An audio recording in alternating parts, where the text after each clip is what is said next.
Au nom du Père, du Fils, du Saint-Esprit. Amen. Seigneur Jésus, tu connais mon inconstance et mon infidélité. Tu sais combien je suis faible. Alors je demande en ton nom que notre Père céleste envoie son Esprit pour que quotidiennement je puisse entreprendre la lecture du catéchisme de l'Église catholique et que mon cœur s'ouvre à la tradition enseignée par ton Église, ma mère. Que je puisse ajuster toutes mes actions et mes œuvres à son enseignement. Mon Jésus, avec confiance j'abandonne la constance et la fidélité de toute la démarche entre tes mains. Que Saint Michel Archange et mon ange gardien protègent et défendent chaque moment quotidien consacré à cette lecture. Maintenant, avec toi et par ta voix, disons: Notre Père, qui es aux cieux, que ton nom soit sanctifié, que ton règne vienne, que ta volonté soit faite sur la terre comme au ciel. Donne-nous aujourd'hui notre pain de ce jour. Pardonne-nous nos offenses comme nous pardonnons aussi à ceux qui nous ont offensés. Et ne nous laisse pas entrer en tentation, mais délivre-nous du mal. Amen. Ensemble, mon Jésus d'amour, saluons notre sainte maman, la Vierge Marie. Entre ses mains, je remets mon cœur, mon âme, ma volonté et ma vie, afin que par ses soins règne en moi la volonté du Père, et qu'en ses mains mes œuvres soient gardées, transformées, en parfaite offrande rayonnante de la lumière de Dieu, pour sa gloire, le salut des âmes et la consolation des âmes du purgatoire. Je te salue Marie, comblée de grâce. Le Seigneur est avec toi, tu es bénie entre toutes les femmes, et Jésus, ton enfant, est béni. Sainte Marie, Mère de Dieu, prie pour nous, pauvres pécheurs, maintenant et à l'heure de notre mort. Amen. Je te salue Marie, comblée de grâce, le Seigneur est avec toi. Tu es bénie entre toutes les femmes, et Jésus, le fruit de tes entrailles, est béni. Sainte Marie, Mère de Dieu, prie pour nous, pauvres pécheurs, maintenant et à l'heure de notre mort. Amen. Je te salue Marie, comblée de grâce, le Seigneur est avec toi, tu es bénie entre toutes les femmes, et Jésus, le fruit de tes entrailles, est béni. Sainte Marie, Mère de Dieu, prie pour nous pauvres pécheurs, maintenant et à l'heure de notre mort. Amen. Ô Saint-Esprit, par l'intercession du cœur immaculé de la Sainte Vierge Marie, et par le cœur chaste de Saint Joseph, donne-moi un cœur doux, humble, pur, miséricordieux et charitable.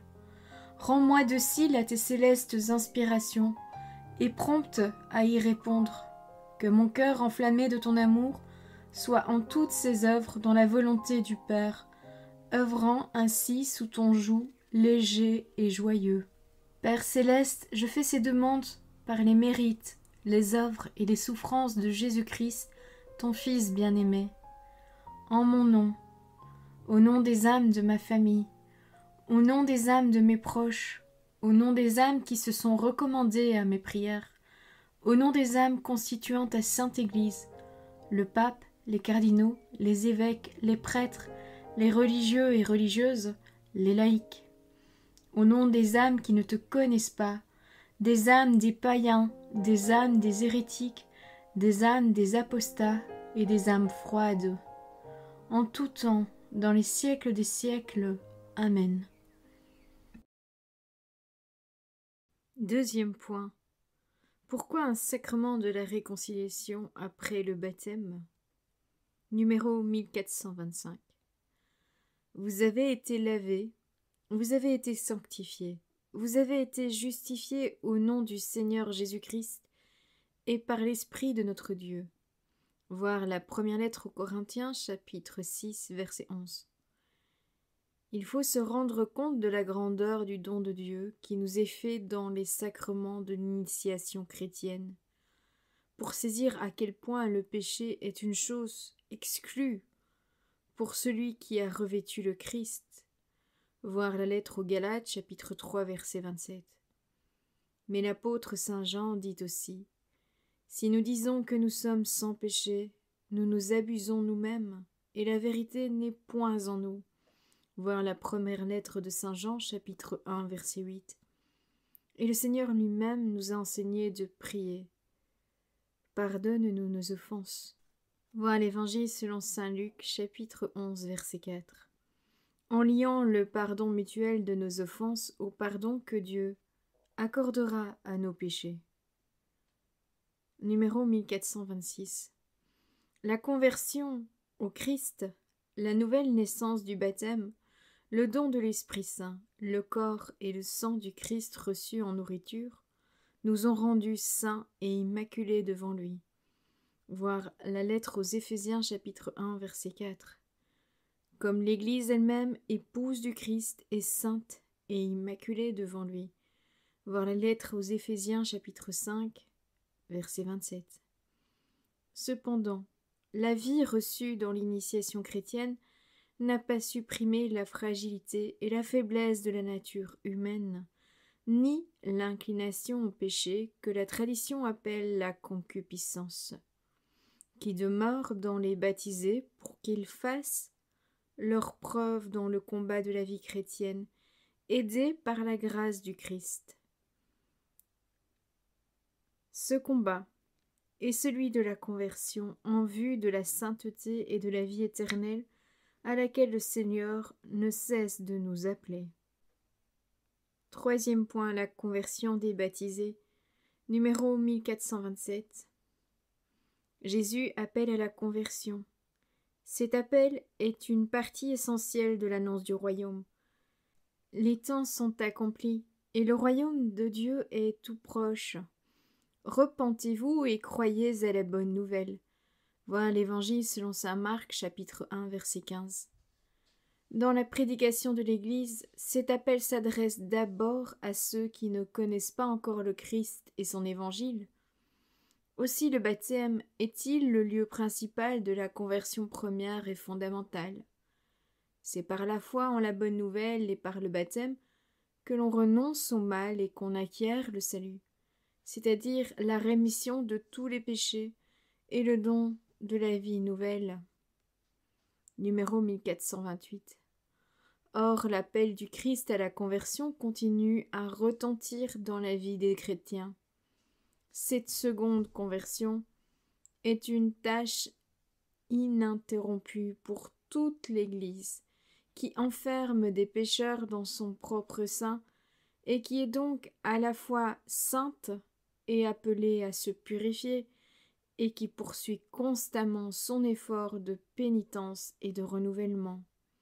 Cet effort de conversion n'est pas seulement une œuvre humaine, il est le mouvement du cœur contrit, attiré et ému par la grâce, à répondre à l'amour miséricordieux de Dieu, qui nous a aimés le premier. Numéro 1429. En témoignage, la conversion de saint Pierre après le triple reniement de son maître, le regard d'infinie miséricorde de Jésus provoque les larmes du repentir, et après la résurrection du Seigneur, la triple affirmation de son amour envers lui. La seconde conversion a aussi une dimension communautaire. Cela apparaît dans l'appel du Seigneur à toute une Église. Repens-toi, voir le livre de l'Apocalypse chapitre 2, verset 5, et le livre de l'Apocalypse chapitre 2, verset 16. Saint Ambroise dit des deux conversions que dans l'Église, il y a l'eau et les larmes, l'eau du baptême et les larmes de la pénitence.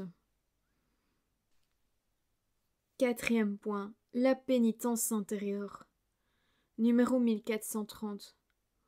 Comme déjà chez les prophètes, l'appel de Jésus à la conversion et à la pénitence ne vise pas d'abord des œuvres extérieures, le sac et la cendre, les jeûnes et les mortifications, mais la conversion du cœur, la pénitence intérieure. Sans elle, les œuvres de pénitence restent stériles et mensongères. Par contre, la conversion intérieure pousse à l'expression de cette attitude en des signes visibles, des gestes et des œuvres de pénitence. Numéro 1431. La pénitence intérieure est une réorientation radicale de toute la vie, un retour, une conversion vers Dieu de tout notre cœur, une cessation du péché, une aversion du mal avec une répugnance envers les mauvaises actions que nous avons commises. En même temps, elle comporte le désir et la résolution de changer de vie avec l'espérance de la miséricorde divine et la confiance en l'aide de sa grâce. Cette conversion du cœur est accompagnée d'une douleur et d'une tristesse salutaire que les pères ont appelée inimi cruciatus, affliction de l'esprit, compunctio cordis, repentir du cœur. Voir le Concile de Trente. Numéro 1432. Le cœur de l'homme est lourd et endurci. Il faut que Dieu donne à l'homme un cœur nouveau. La conversion est d'abord une œuvre de la grâce de Dieu qui fait revenir nos cœurs à lui. Convertis-nous, Seigneur, et nous serons convertis. Voir le livre des Lamentations de Jérémie, chapitre 5, verset 21. Dieu nous donne la force de commencer à nouveau. C'est en découvrant la grandeur de l'amour de Dieu que notre cœur est ébranlé par l'horreur et le poids du péché, et qu'il commence à craindre d'offenser Dieu par le péché et d'être séparé de lui. Le cœur humain se convertit en regardant vers celui que nos péchés ont transpercé. Saint Clément de Rome nous dit: ayons les yeux fixés sur le sang du Christ et comprenons combien il est précieux à son Père, car répandu pour notre salut. Il a ménagé au monde entier la grâce du repentir. Numéro 1433. Depuis Pâques, c'est l'Esprit Saint qui confond le monde en matière de péché, à savoir que le monde n'a pas cru en celui que le Père a envoyé. Ce même esprit qui dévoile le péché est le consolateur qui donne au cœur de l'homme la grâce du repentir et de la conversion. Voilà, c'est tout pour aujourd'hui. Je vous souhaite à tous une bonne et sainte journée. Que le Seigneur nous bénisse tous. Que votre ange gardien veille bien sur chacun d'entre vous et que la paix habite votre cœur. Au nom du Père, du Fils, du Saint-Esprit. Amen.